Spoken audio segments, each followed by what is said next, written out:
Mesdames et messieurs, bonsoir. Nous sommes vendredi 2 février. Bienvenue dans le 20h. Voici les titres. La capitale sénégalaise accueille la conférence du partenariat mondial pour l'éducation. Le PME, c'est un fonds mondial qui finance aujourd'hui les projets sur l'éducation dans plusieurs pays. Le Premier ministre Amadou Gon Coulibaly conduit la délégation ivoirienne à ses assises. Le ministère de la Défense équipe les forces armées. Le ministre d'État, Ahmed Bakayoko, remet 46 véhicules, dont 7 pour les secours d'urgence destinés aux sapeurs-pompiers militaires et 39 pour les responsables de commandement de l'armée.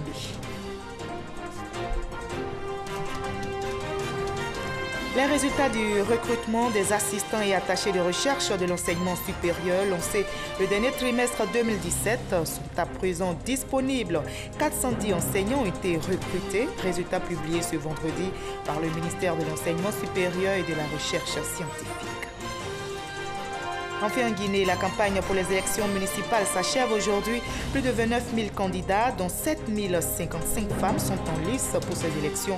Le scrutin pour les municipales a lieu ce dimanche.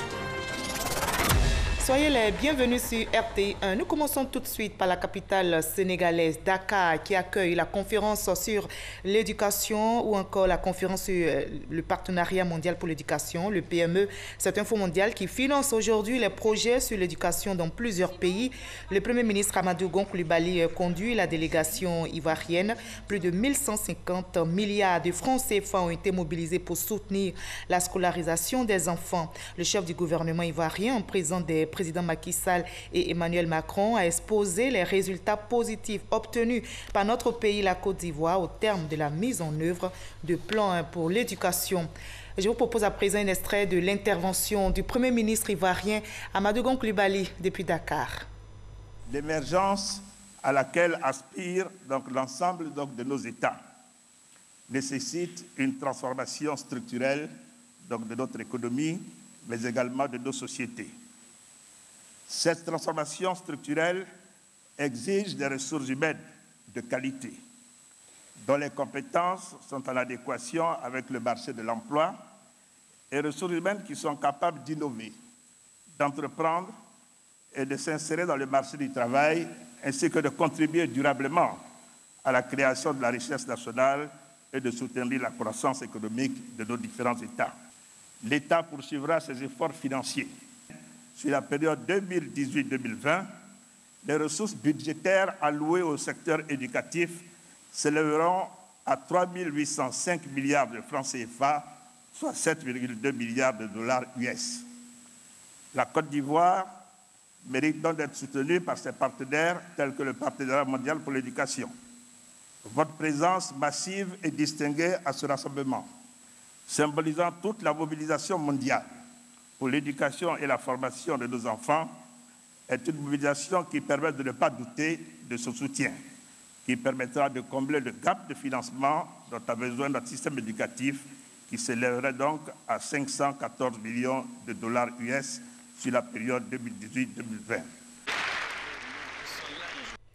Voilà, plusieurs pays dont la Côte d'Ivoire sont réunis à Dakar pour porter la cause de l'éducation en vue de son financement. C'est l'un des enjeux de cette rencontre, recherche de financement pour booster l'éducation.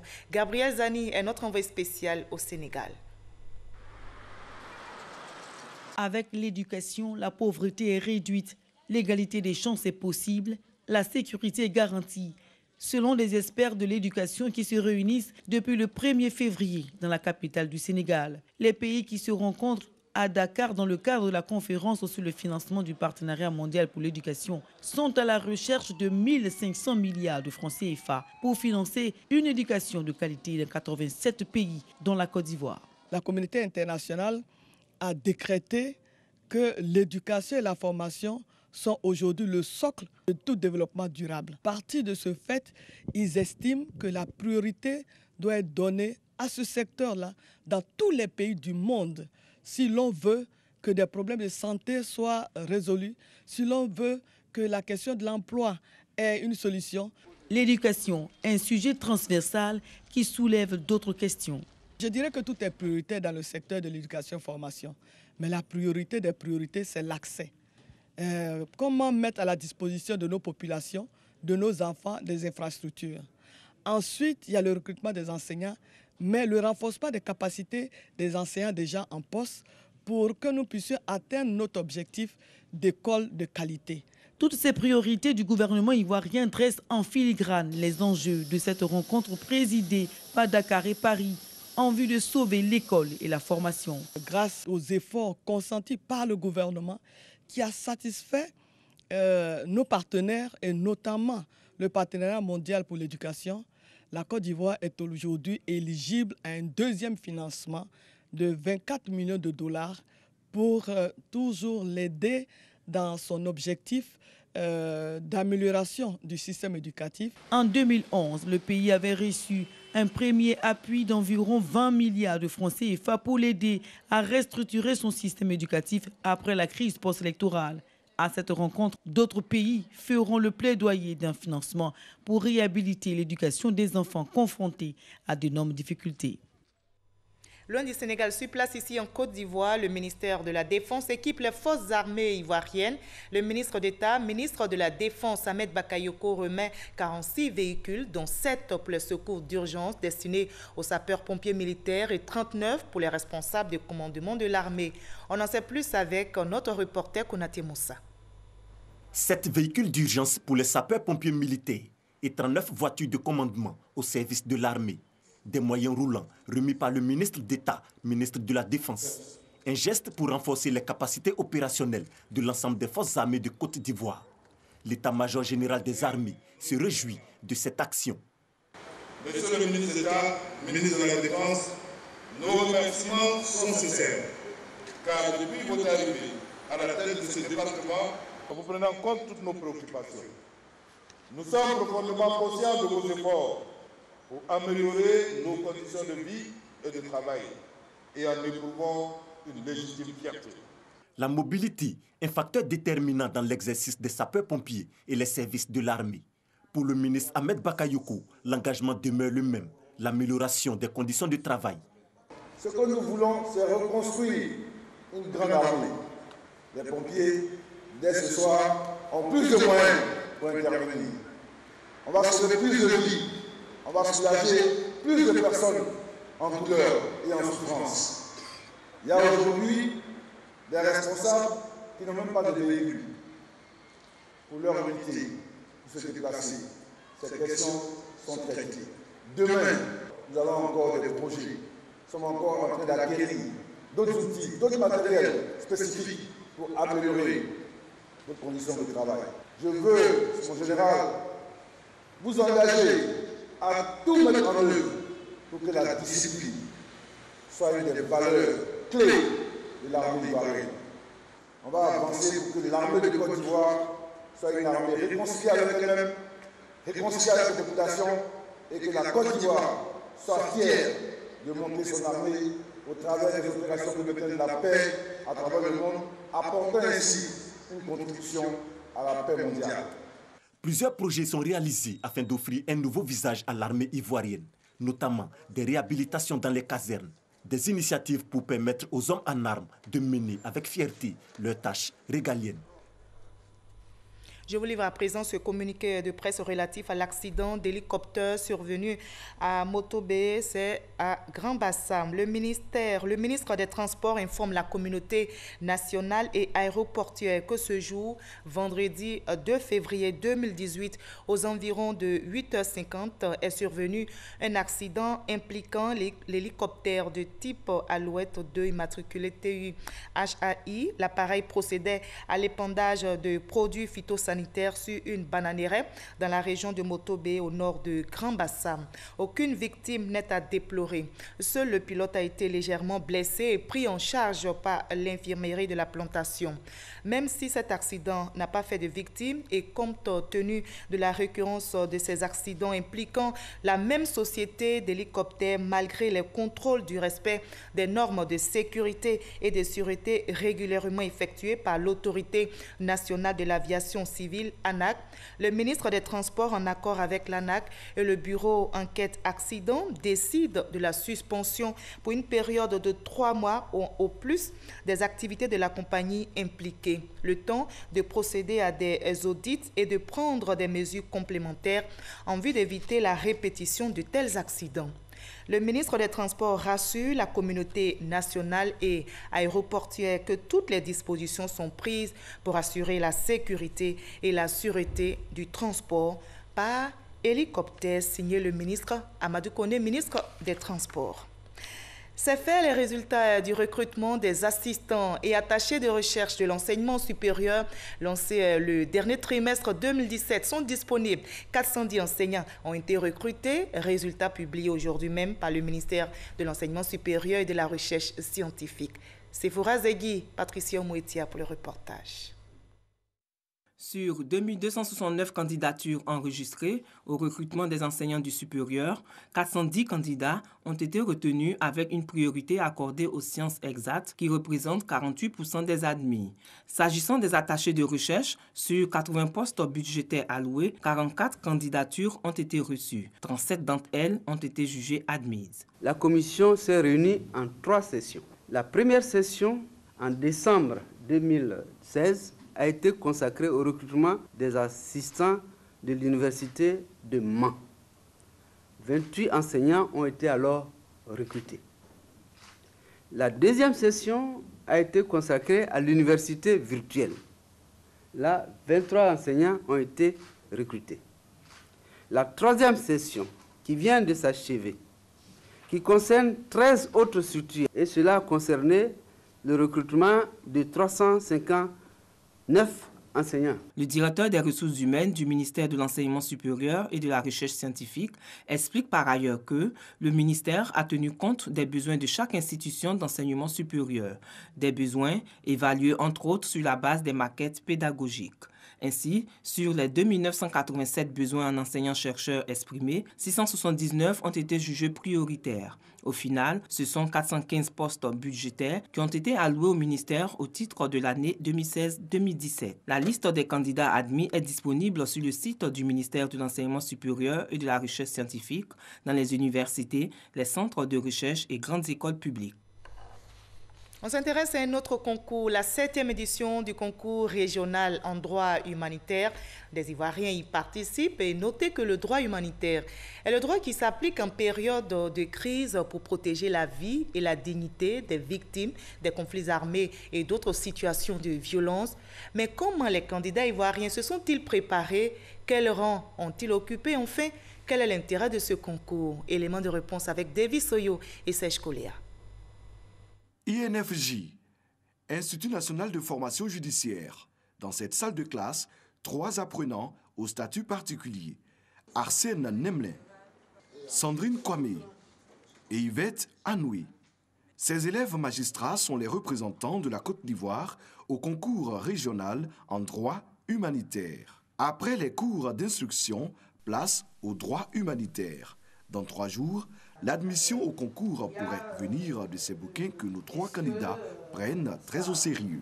Le droit international humanitaire s'entend d'un ensemble de règles d'origine internationale qui sont soit conventionnelles ou coutumières, qui visent à limiter les effets néfastes de la guerre. L'Afrique est en proie de la différentes guerres. Donc il faut que ce qui aspire aux fonctions de magistrat puisse connaître les règles qui limitent les effets de la guerre. Dans leur préparation, ils bénéficient du soutien du premier responsable de l'Institut. Il faudra donc connaître la matière, il faudra connaître la procédure, il faudra connaître les manières d'indemniser et les manières de poursuivre. Arsène et ses camarades ne sont pas à leur coup d'essai. Les élèves qui participent pour cette année à ce concours régional avaient remporté le prix national et puis il y avait également le prix du meilleur plaideur. Enfin, le grand jour est arrivé. Membres du comité international de la Croix-Rouge, jury, participants, tous sont présents ici au Palais de justice du Plateau. La 7e édition du concours régional en droit humanitaire débute dans quelques instants. Le 10 novembre 2004, le mouvement pour la libération du Losaba a attaqué un poste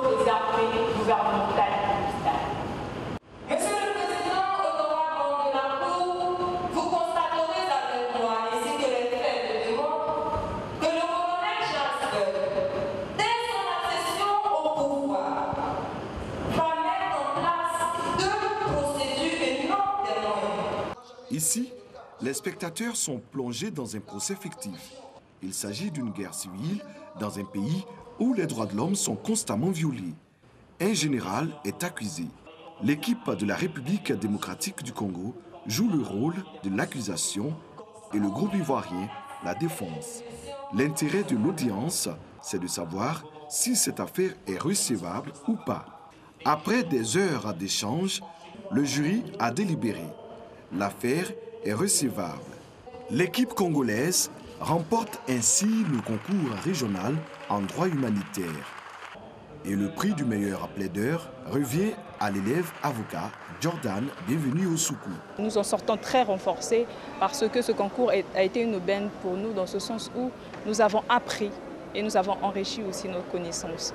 Le trophée à l'effigie de la déesse Thémis, symbole de la justice dans la mythologie grecque, tant convoité par l'équipe ivoirienne, lui échappe de justesse. Nous avons appris beaucoup sur un droit qui est très important pour toute nation. Assurément, nous allons capitaliser cette expérience. Le Comité international de la Croix-Rouge, organisateur du concours et garant du droit humanitaire, veut, à travers cette initiative, sensibiliser sur les violences en période de crise. Il est fondamental que tout le monde fasse la diffusion, vulgarise, simplifie, explique au fond quelles sont les règles de base à respecter en temps de conflit armé. C'est ce qu'on essaie de faire ici avec ce concours de plaidoirie. Et évidemment, ce qu'on attend de ces jeunes, c'est de, connaître ce droit et puis évidemment de diffuser l'importance, la pertinence de ce droit. Au total, 11 pays, entre autres la Tunisie, la Guinée-Conakry, le Burkina Faso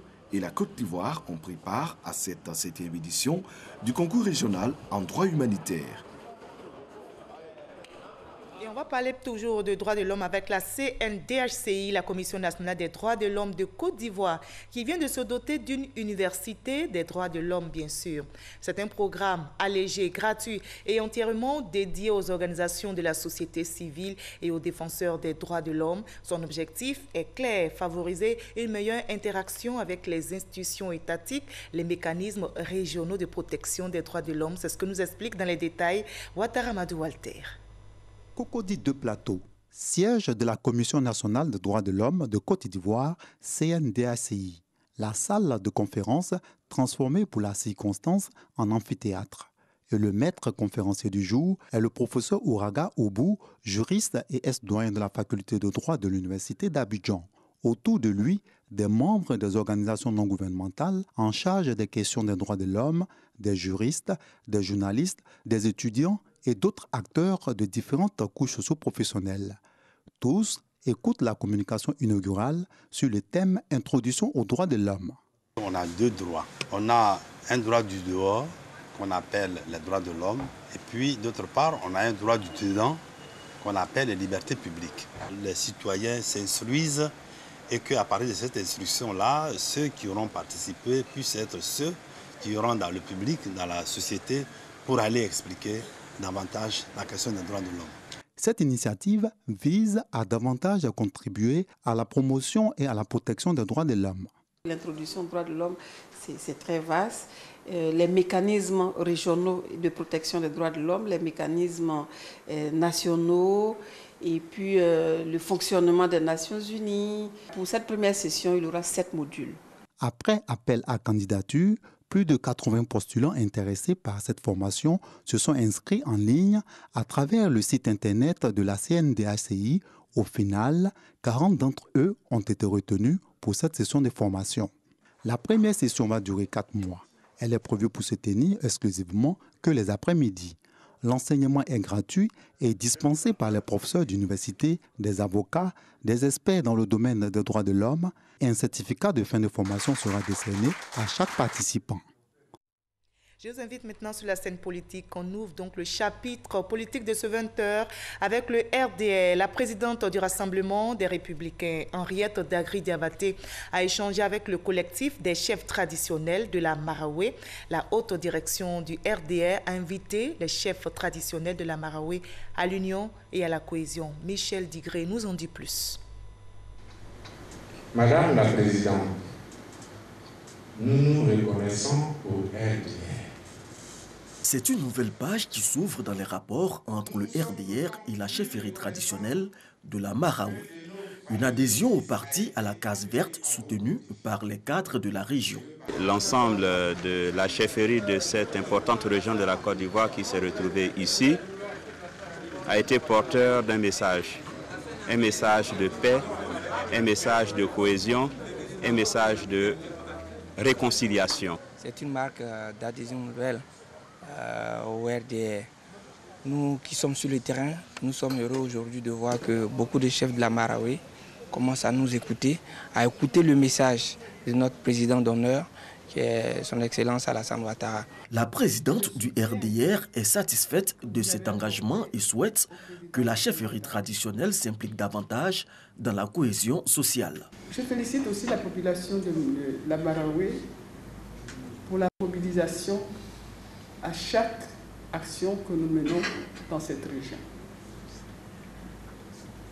Et je voudrais adresser un message de rassemblement, de cohésion, de solidarité. Henriette Dagri-Diabaté a profité de cette rencontre pour présenter les condoléances du RDR à la chefferie traditionnelle de la Marawi suite au décès de l'ancien député de Zenoula, Trabi Zaouli Fidel. Le rideau est tombé sur la deuxième conférence des partis à la Convention de Bamako. 3 jours de réflexion des ministres et experts ayant ratifié la Convention portant interdiction d'importer vers l'Afrique tout type de déchets dangereux. Les pays africains s'engagent à protéger leur territoire contre ces déchets dangereux. C'est ce que nous explique Grace Kando. La Convention de Bamako est un traité de nations africaines interdisant l'importation vers l'Afrique de tout type de déchets dangereux. La première rencontre a eu lieu à Bamako. 4 ans après, la Côte d'Ivoire a abrité la deuxième conférence des partis COP2. Pendant 3 jours, les 25 pays ayant ratifié cette convention se sont retrouvés à Abidjan pour faire le point des avancées. Ministres et experts de l'environnement se sont engagés à œuvrer pour une Afrique sans pollution. Les partis ont également réaffirmé leur engagement à soutenir pleinement la réalisation de l'objectif d'une gestion écologiquement rationnelle des produits chimiques et des déchets par l'application effective de la Convention de Bamako. Elles ont réaffirmé la nécessité d'aligner la Convention de Bamako sur d'autres conventions mondiales sur les produits chimiques, en particulier la Convention de Bâle. Les pays partis de la Convention de Bamako ont aussi décidé de prendre des mesures concrètes visant à appliquer les recommandations adoptées lors des conférences passées et actuelles. Le secrétariat de la Convention sera basé au Mali. La 3e conférence des partis à la Convention de Bamako se tiendra au Congo-Brazzaville du 5 au 7 février 2020. Rendez-vous est donc pris. Côte d'Ivoire Énergie, dans sa politique d'accès à l'électricité pour tous, a organisé hier à Abidjan une rencontre de recherche de financement avec les bailleurs de fonds venus de divers horizons. Il s'agit d'attirer l'attention de ces bailleurs sur la nécessité de contribuer à la réalisation des plans directeurs d'infrastructures d'énergie électrique élaborés par le gouvernement. L'objectif est de montrer le potentiel du secteur aux investisseurs et surtout les inciter à mobiliser les ressources financières en faveur des différents projets. Le reportage de Lansene Bakayoko dans nos prochaines éditions. 153 Ivoiriens en situation difficile en Libye sont rentrés hier à Abidjan. C'est le premier rapatriement volontaire de l'année 2018. Parmi ces Ivoiriens, vous allez le voir, rentrés de la Libye hier, des femmes et plus de 22 mineurs, dont 6 non accompagnés. Ils ont été accueillis à leur descente d'avion par les ministres Ali Koulibaly et Mariatou Kone. Le témoignage d'Alexis Ouredraogo. Le vol en provenance de Libye s'est posé jeudi soir à Abidjan. À son bord, 36 femmes, dont 4 enceintes, 22 mineurs, dont 6 non accompagnés. Le vol est le premier des rapatriements volontaires de l'année 2018. Cette opération est menée avec le soutien de l'Europe à travers le fonds fiduciaire et l'OIM, l'Organisation internationale des migrations. Cela porte le chiffre d'Ivoiriens qui ont été rapatriés volontairement à 1357 au total. Dans le groupe, des jeunes gens qui, malgré la sensibilisation, ont pris le risque il y a à peine 3 mois de prendre la route pour se jeter dans les bras de la mort. Malgré la campagne de sensibilisation que nous menons, il y a quand même des jeunes qui succombent à la tentation d'aller en Libye. Quand ils arrivent là-bas, ils sont incarcérés et la plupart de ceux qui sont de retour aujourd'hui étaient en détention dans les 42 centres qui ont été identifiés. Mais le gouvernement leur tend encore la main. Les plus vulnérables seront rapidement pris en charge. Il y a plus d'une trentaine de femmes, il y a 22 enfants. Parmi ces enfants, il y en a 6 qui sont arrivés non accompagnés. Ça veut dire que c'est des enfants qui ont été livrés comme ça. Nous allons les prendre en charge. Les femmes enceintes vont être conduites immédiatement là, à l'hôpital pour voir un peu leur état et tout. Les enfants vont être placés dans des centres, dans des institutions, afin qu'ils puissent bénéficier de chaleur familiale et voir ce qu'on peut faire pour ceux qui doivent aller à l'école, ceux qui ont besoin de soins, etc., etc. Mais la prise en charge sera totale grâce à l'appui de nos partenaires. Une mesure toutefois est mise en œuvre, celle de l'enregistrement biométrique pour contrôler les allers et retours de ces migrants.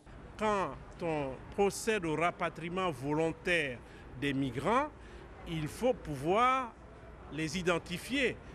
Et par le biais de la biométrie, c'est ce qui se fait. Comme ça, si parmi ceux qui rentrent, il y en a qui sont tentés de repartir ou qui, par un moyen ou un autre, se retrouvent en Libye, on le saura. Le prochain vol est annoncé pour le 19 février.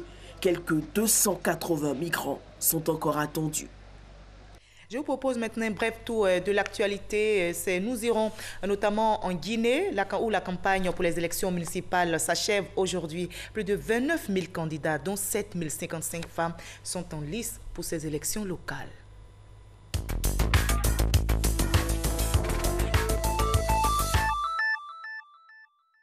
La campagne des élections locales en Guinée s'achève vendredi avec pour la première fois une compétition a priori ouverte pour désigner les conseils municipaux dans un pays marqué par plus de 50 ans de régime autoritaire.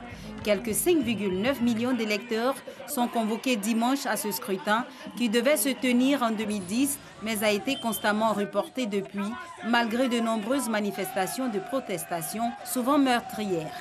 1 millier de mineurs piégés sous terre pendant une trentaine d'heures dans une mine d'or d'Afrique du Sud, à la suite d'une coupure de courant, sont remontés à la surface sains et saufs vendredi, accueillis par leurs familles soulagées. En l'espace de moins de 2 heures, les 955 mineurs encore bloqués ont été ramenés à la surface. Aucun mort ou blessé grave n'est à déplorer. Quelques employés souffrent de déshydratation et de forte pression artérielle. Le ministre de l'Intérieur, Gérard Collomb, s'est rendu dans la soirée du jeudi 1er février à Calais après plusieurs rixes entre des migrants afghans et érythréens qui a fait plusieurs blessés par balle. Le bilan de ces rixes, qui ont éclaté en 3 endroits distincts entre l'après-midi et le début de soirée, demeurait fixé vendredi 2 février dans la matinée à 22 blessés. Le pronostic vital de 4 d'entre eux blessés par balle est engagé. Il s'agit d'Érythréens qui seraient âgés de 16 à 18 ans. L'état de santé d'un 5e blessé par balle inspirait moins d'inquiétude. Et nous allons refermer ce journal par un peu de souris. Après Abidjan, Grand Bassin, Bégerville et Aboisseau, l'équipe de l'émission Bonjour de la radio-diffusion télévision ivoirienne met le cap sur Dimbokro. Vous allez le voir, les humoristes, comme à leur habitude, ont égayé les spectateurs. Le témoignage est signé Konepa Gassoro.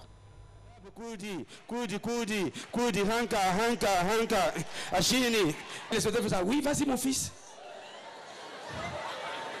La nuque de l'inspecteur est pointue. Non, tu es devenu chef. Un chef parle pas. Non, c'est ça. Papitou, Mal Adamo, les zézins de l'art, Chukenpat, la flamme de l'instangué et de la joie première sont les humoristes qui ont égayé le public de Dimbokro à l'occasion de Bonjour, l'émission humoristique à succès de la radiodiffusion télévision ivoirienne RTI. Et c'est l'esplanade de la Citaraï qui a servi de cadre pour ces moments de rire et de gaieté. Ces humoristes, comme à leur habitude, ont fait montre de leur talent et de leur savoir-faire. Maman, faut pas faire tu sais pas si veut de ta voisine, c'est ton mari. On dit, faut dire le corps de l'homme s'appelle le corps humain. Parler de Dimbokro là, il dit, be corps, be bas, sanguin, be non, du vin. De la manière que il est debout aujourd'hui, là, ça là, Dieu pourrait peut pas calmer ça. Ça, il faut au moins 4-5 poulets pour calmer ça. Celui qui court, c'est un coureur. Celui qui boit, c'est un boiveur. Des prestations appréciées par autorités, élus, cadres, parrains et spectateurs de Dimbokro. Grâce à la force que vous me donnez, j'ai pu faire venir Bonjour 2018 à Dimbokro. Regardez vous-même, je n'ai jamais vu ce monde-là pour un spectacle. Je dis merci au DG de la RTI. Je dis merci à tous ceux qui ont permis cette organisation. Après la ville de Dimbokro, les humoristes se disent prêts à affronter le public de Bouaké à l'ancien stade le samedi 3 février prochain. Voilà, et si vous voulez continuer à sourire à la vie, rendez-vous donc demain, 3 février, à l'ancien stade de Bouaké où l'équipe de Bonjour vous donne rendez-vous. Fin de ce 20h, demain à la même heure.